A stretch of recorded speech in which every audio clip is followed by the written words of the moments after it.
Bien-aimés frères et sœurs, vous connaîtrez la vérité et la vérité vous affranchira. Ça, c'est pas moi qui le dis, c'est la Bible qui le dit. Mais moi, je vous dis mieux. Vous connaîtrez la vérité historique, notamment celle de vos ancêtres kémites, et vous aurez une vision globale de ce que c'est que la vraie souveraineté politique. J'ajoute, vous reviendrez à la spiritualité africaine ancestrale et vous comprendrez les enjeux de l'indépendance économique. Et pour terminer, vous accepterez votre identité culturelle kémite et vous obtiendrez deux choses. La première, c'est la paix. La seconde, c'est le développement, à une condition. L'unité de toute l'Afrique noire, l'unité de tous les Noirs du monde entier. Otep à tous, bienvenue sur la chaîne des panafricanistes par essence, par conviction et par excellence. Celle des citoyens kémites par nécessité et obligation de combat. Nous sommes une chaîne qui n'est guidée que par nos ancêtres et rien que par nos ancêtres qui appartiennent à l'égrégore du monde noir. Par conséquent, nous ne croyons en aucun Dieu venu de l'étranger. Toutefois, cette vidéo n'est aucunement destinée à inciter à la haine ou à la violence, car nous menons un combat qui est d'abord et avant tout spirituel, intellectuel et démocratique. Ensuite, il est politique, géopolitique et géostratégique. Contre l'impérialisme, le colonialisme, le néocolonialisme et l'endocolona, qui sont tous qualifiés de crimes contre l'humanité. Nous menons ce combat sur la base du principe fondamental que nous avons hérité de nos ancêtres kémites, qui est celui de la Mahat, c'est-à-dire solidarité, vérité et justice. Vous êtes donc en droit de connaître la vérité, et nous avons l'obligation de vous dire la vérité, rien que la vérité, afin que justice soit rendue au continent africain. Et ça, c'est notre modeste contribution dans cette noble lutte en faveur de la souveraineté, la dignité, la solidarité et l'unité africaine. C'est exactement ça que nous appelons le panafricanisme. Bien-aimés frères et sœurs, Barack Obama est le président le plus dangereux, le plus méchant, le plus dévastateur du continent africain. C'est le président américain qui a plus fait de dégâts dans le monde noir, en Afrique et aux États-Unis. C'est incroyable. Même aux États-Unis, Barack Obama a dévasté le monde noir. Barack Obama a frappé au cœur de ce que l'homme noir pouvait attendre d'un président américain. Pire encore, le premier président noir des États-Unis.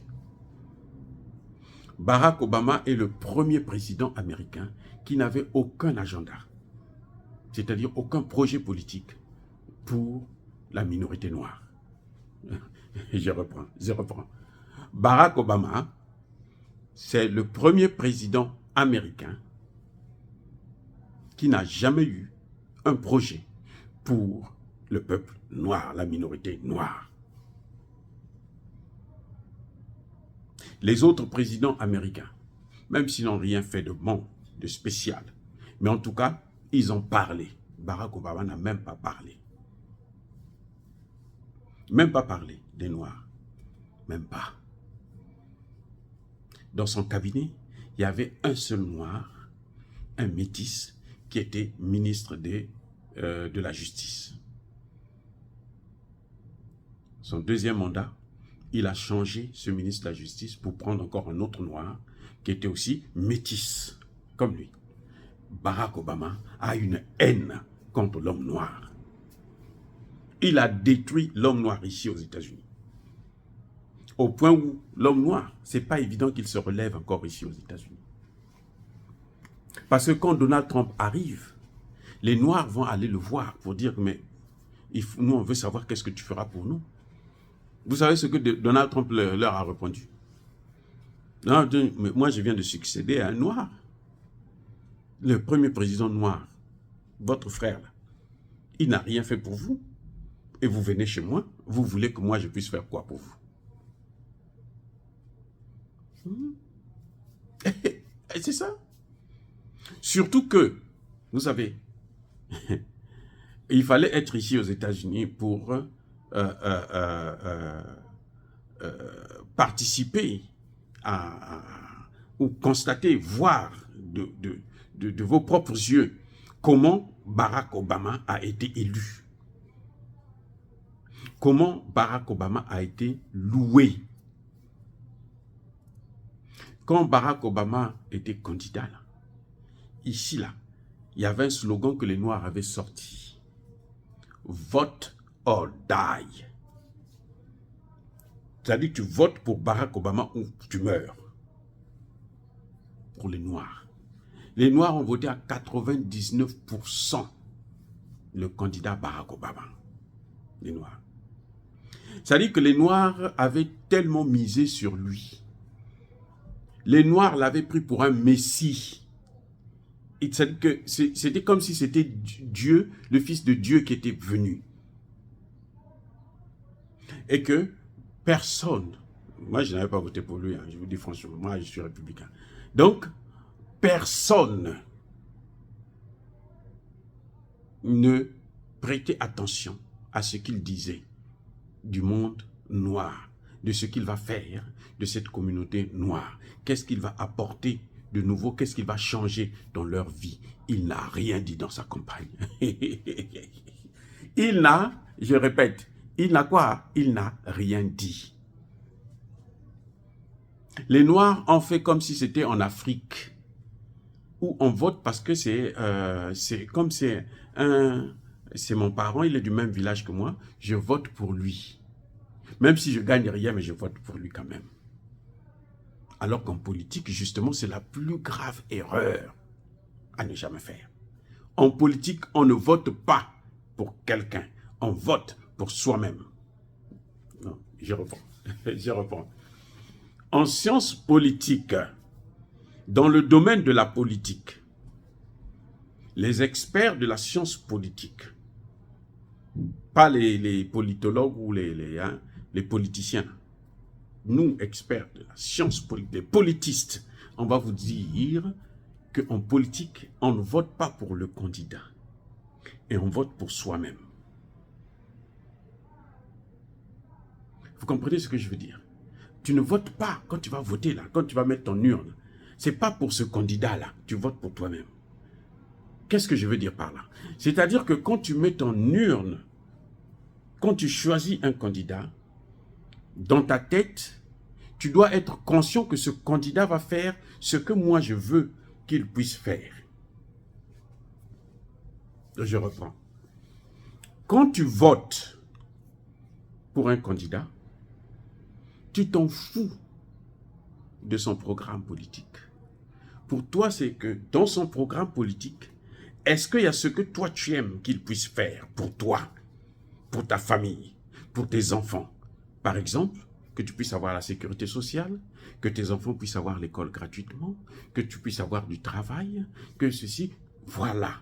Si tu vois que dans son programme, toi tu rentres dans ce cadre-là, tu votes pour lui. Mais si tu ne rentres pas dedans, tu ne votes pas pour lui. Non, tu ne votes pas. Vaut mieux même voter pour quelqu'un qui n'est pas de ton parti. Oui.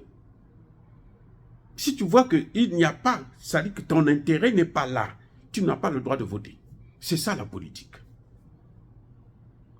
Mais ici, quand il y a eu le vote, les Américains, les Noirs, hein, parce que c'est notre intérêt d'abord, les Noirs américains ont voté pour Barack Obama parce qu'il est noir.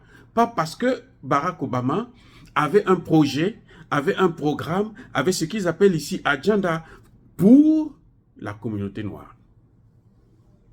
Puisqu'il n'en avait pas. Vous voyez, il n'en avait pas.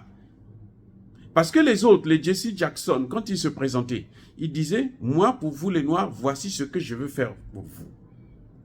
Voilà ce que je veux faire pour la communauté noire. Pour respecter et les faire évoluer aussi, parce que c'est la communauté qui souffre le plus.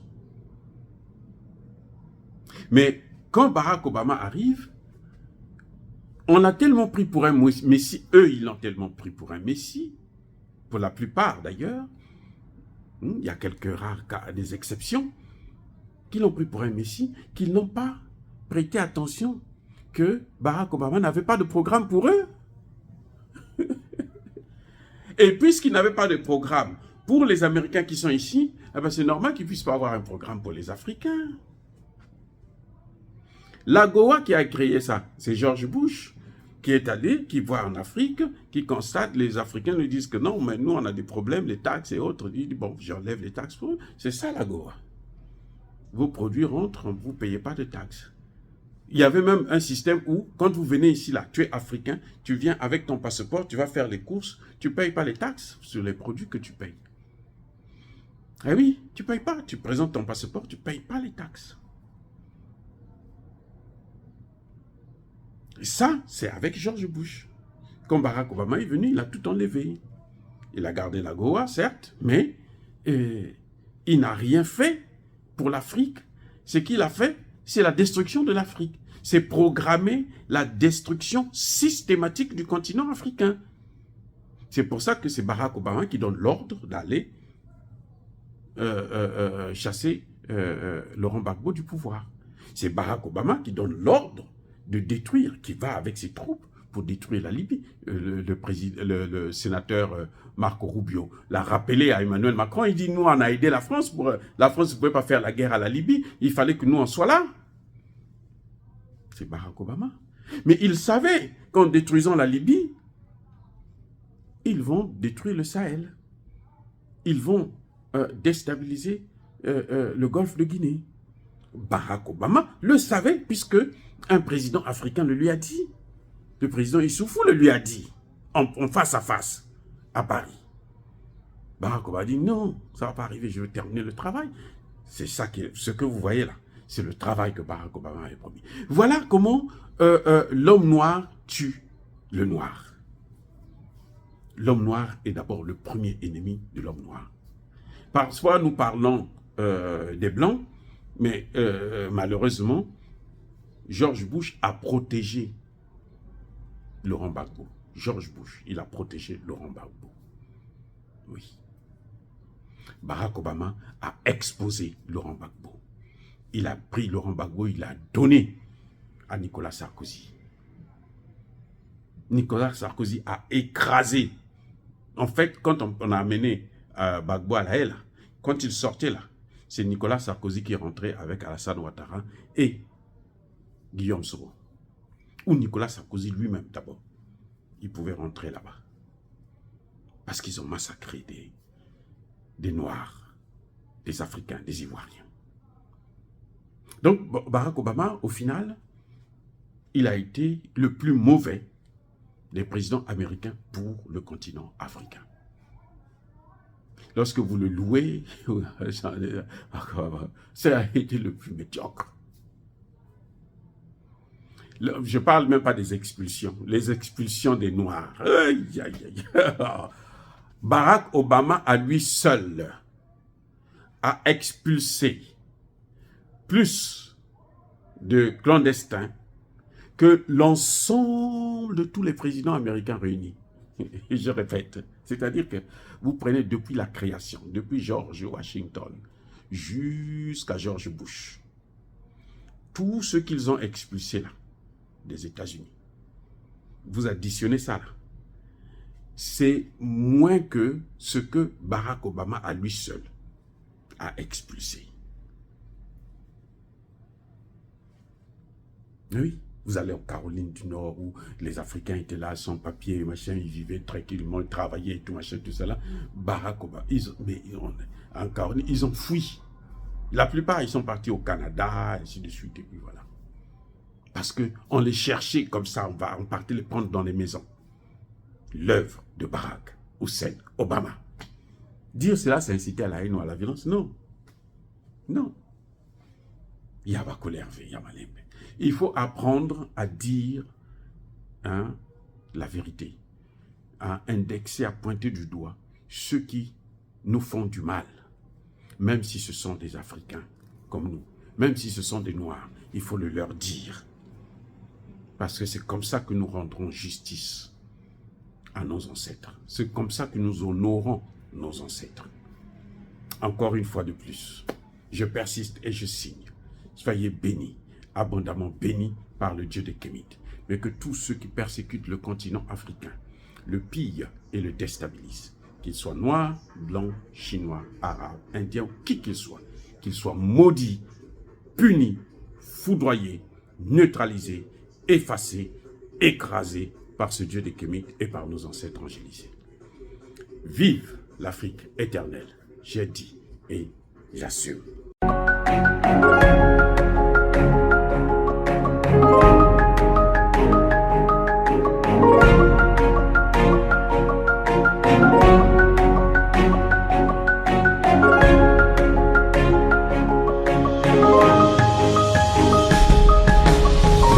Eux, ils marchent par la foi et non par la vue.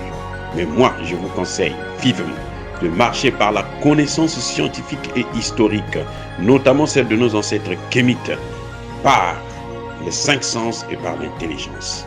Abou Abia.